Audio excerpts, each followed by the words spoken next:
If institutional religion seeks to define truth and enforce orthodoxy, mystics and spiritual rebels moved in the opposite direction, seeking direct encounter with the divine, often outside sanctioned boundaries.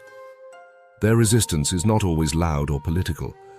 Sometimes it's the quiet fire of a hermit in the desert, a woman hearing voices in her cell, or a manuscript copied in secret by candlelight.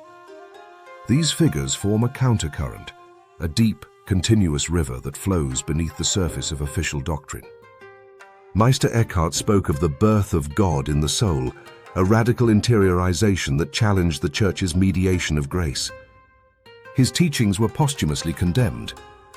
The Sufi poet Mansur al-Hallaj declared, "Ana al-Haq, I am the truth," equating himself with the divine name, and was executed in 922 CE for blasphemy.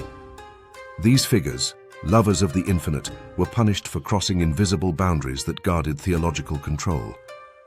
The Cathars promoted a dualistic vision of the cosmos and lived ascetic, egalitarian lives that undermined the authority of the Catholic Church. They were wiped out in the Albigensian Crusade. The Gnostics offered teachings about inner knowledge, gnosis, and the divine spark within.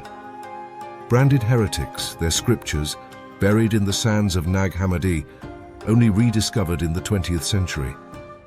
Women mystics challenged both theological and gendered hierarchies. Julian of Norwich envisioned Christ as a nurturing maternal presence. Marguerite Porete spoke of a soul so surrendered to God it transcended church, ritual, and even moral law. She was burned at the stake in 1310. Their crime was not disobedience but spiritual autonomy. They speak from the margins and point to a God who cannot be caged in creed or clerical order. Silenced in their lifetimes, over centuries their voices return, recovered, reread, and revered. The sacred, ultimately exceeding all boundaries, reminds us that the spirit is freer than the systems built to contain it. Thank you for watching. Please like, share, and subscribe.